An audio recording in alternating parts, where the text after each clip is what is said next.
Hey, what's up guys?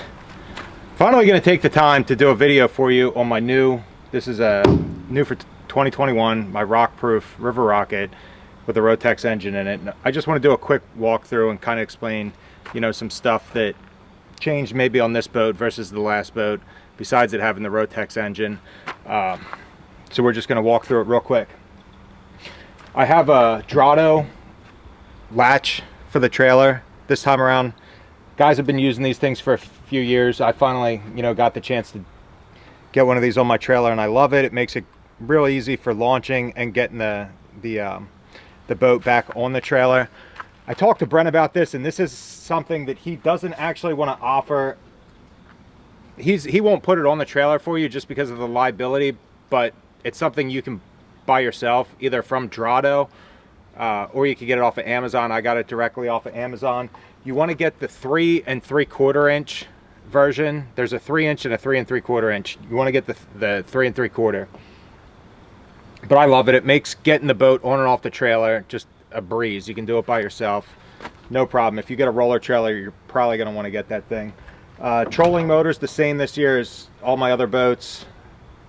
It's a 112 Altera. I like this trolling motor just because it has the stow and deploy feature, and it has the trim. So, I can change I can adjust the level of the power head in the water with the remote without having to manually, screw around with anything. I like that for guiding, so I don't have to be up front screwing around with it. And, just for shallow water fishing, I like this motor. They are fragile. You don't want to hit them on rocks or anything like that.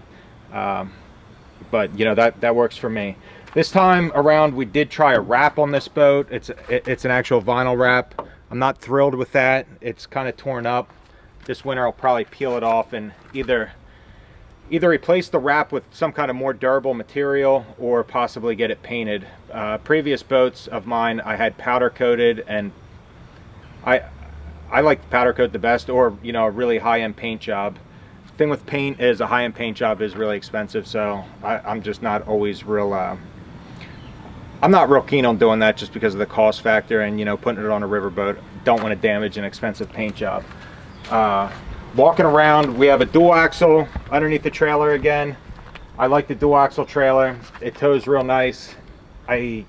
No complaints. I mean, I like it just in case I had a blowout or something like that. Hopefully I do have a spare tire, but also if you had a blowout, hopefully you could just pull one of those tires off and get to your destination and then get that tire fixed. Shouldn't have any problem with that. I haven't ever had a blowout on one of these trailers, but if you trailer around enough, eventually it's going to happen.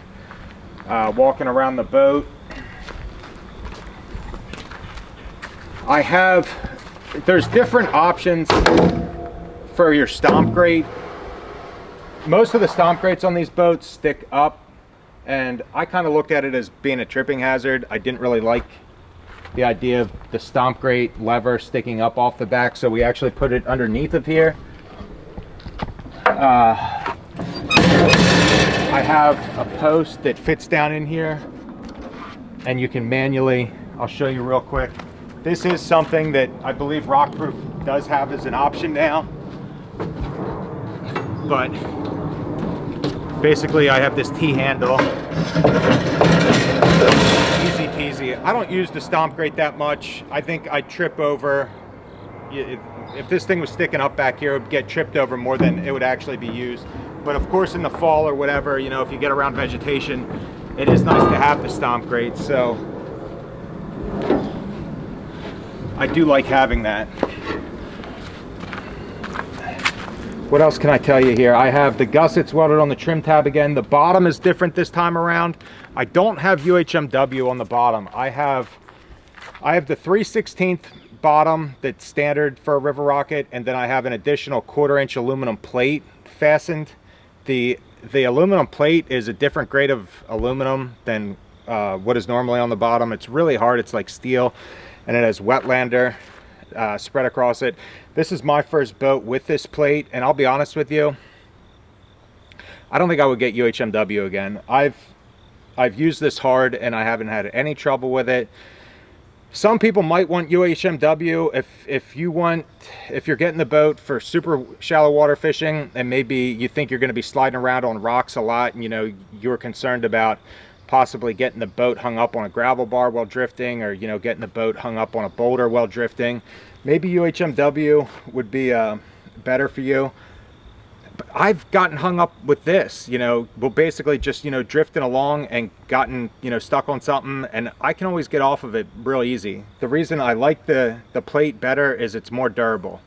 I've had some issues with UHMW where, if you use it hard and you're hitting on rocks or ledges, eventually that UHMW is going to wear, it's going to stretch, and it's going to start to tear off the bottom of the boat. And I had that happen enough that it became just a nuisance. I didn't want to deal with it, so I tried something else, and I'm happy with that plate. For most guys, they probably don't run a boat and use a boat as hard as I do, so maybe it's not a big, as big of an issue. But I know this plate is going to be an option through Rockproof. I think a couple guys have ordered it already and had it installed on boats, and I haven't heard any complaints yet. I don't know if there's anybody in the country that has more hours on one of these boats than I have. I was thinking about it the other day, and I probably have, I've been running these things for 10 years. I've been guiding full-time out of them. I probably have 10,000 hours on these boats.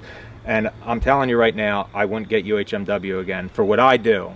I don't want to be, I take this boat different parts of the country, and I don't want to have to worry about, hitting and messing up my UHMW and having to get it repaired. So if you're a customer that's maybe ordering a boat that's far away from the area where these things are manufactured, that's something maybe you want to consider, especially if you think you're going to be, hard on the bottom.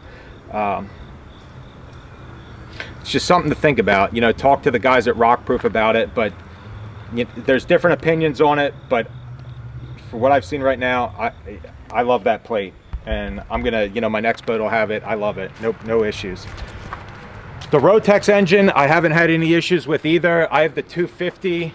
That motor's gonna kind of go by the wayside here soon, but basically the way I handle it is I got the oil changed after 10 hours. I got the oil changed at 50 hours, and now I got the oil changed. I just passed the 100-hour mark. That's the basic maintenance on it. You want to run premium fuel. You want to let the thing warm up. That's real big. You don't want to just fire this thing up cold and go romping on it right away. I always let it warm up to like 130, 140, 150 degrees. Just let that engine build some heat in it before you go ripping around on it. I think that way, it doesn't matter if you have the 250, the 175, the 200, the 300, whatever. For these engines, they're super high output. You want to just, don't run the crap out of them right away when they're cold. Just, be smart about what you do. You can run them hard, but just let them warm up.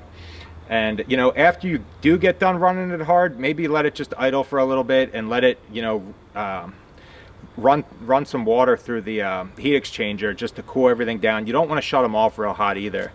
I've noticed that normally this thing runs around 192, 194 degrees, but if you run it real hard and you shut it off and you turn the ignition back on, sometimes you'll see that the engine temperature is up over 200, maybe like I think I've seen it as high as 210, and that's just from that, that water sitting in the engine creating, it just warms up.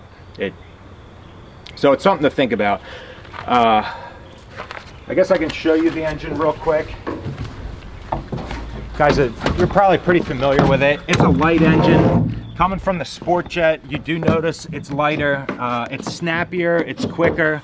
I love the engine compared to the Sport Jet. I never had any serious problems with the Sport Jet, but and I was a little nervous about getting one of these things at first, just because I never had any problems with the Sport Jet. But I'm telling you, it's been a good motor for me. It's quick, it's faster. I get about 45, 46 miles an hour out of it. I think I actually get a little more speed having that plate versus UHMW on the bottom. This is the 72-inch wide bottom boat. It's the River Rocket. So if you had the plate on a 60-inch wide bottom boat, it would be even faster. And with these 300s coming out, if you want, the fastest boat out there, and something that's really durable, you probably want to go with, you know, that more river jet like configuration with that plate 300. That boat is just absolutely going to fly. I did the same thing this time around with my lockers. I have dry storage. Always want to get that just to keep your stuff dry. I have aqua traction flooring on the boat. It's dark gray, or I'm sorry, charcoal over black. I actually have the business Precision Templates, where we install this flooring for Rockproof, and I install the flooring on other boats also. You know, if you're interested in getting some kind of custom flooring on your boat, feel free to reach out to me. I have a Facebook page, Aqua Traction, or I'm sorry, Precision Templates. You can go on there and check out some of our work. I guess I want to note, I have lithium batteries for my trolling motor. They're the Miller Techs. You can get these from Brent at Rockproof when you order your boat. I have the 75 amp hour batteries. He either recommends, you know, 45 amp hour batteries or 75 amp hour batteries. I decided to jump it up a little bit with the 75s. Haven't had any issues with the batteries. I love them. Can't kill them in a day. You can run the snot out of the trolling motor and it just keeps on going, and, you know, plug it in at night and no issues with charging or anything like that. Happy with those batteries. They're a reasonable price. So it's something, you save a lot of weight by going with these lithiums versus lead acid. You probably save 120 pounds, which is a big deal. That's kind of like knocking a person, you know, a small man out of the boat. I like having them back here versus up front, just to keep the weight towards the back of the boat. I have rod lockers in the floor again this time. I use this one just for lure storage. The other one on the other side, I put rods in. I always like having these rod lockers in the floor. We might do a little bit of video out on the water for you guys, just kind of showing. I might show real quick, you know, how that Drado latch works for getting the boat off, you know, on and off the trailer. And maybe we'll do a little video actually running around, showing you how I run this thing. So I hope this video helps you guys out if you're interested in getting one of these boats. You know, I love my Rockproof boat. If you're in the market for a custom jet boat, you definitely want to look these guys up. They've built more custom jet boats for shallow rocky rivers that are set up for fishing like this, you know, bass fishing decks, and any other custom jet boat manufacturer in the country. So they got the experience. They've literally built hundreds of these things, and you know, they're tried, true, and tested. Everything's good to go. I love this boat. So we'll catch up with you out on the water. So it's a little low off this boat ramp right now. Hopefully I can give you guys a demonstration for how this latch works. But so once you get the boat in the water, disconnect your winch, and then the Drado works where it's got this lever right here, and you just lift up on it, and then the boat will roll off the trailer. You know, maybe you want to climb in the boat first before you do that. That's kind of how I do it. But I'll show you real quick how to load it back up. This is the coolest part about it, with having a roller trailer.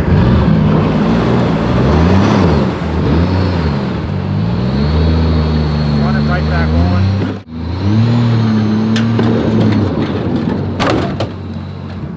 That time it clipped. I came in a little hot, as you can see. She ain't going anywhere. So you got it clipped in. That makes it so you can, you know, get the boat on and off the trailer easy by yourself.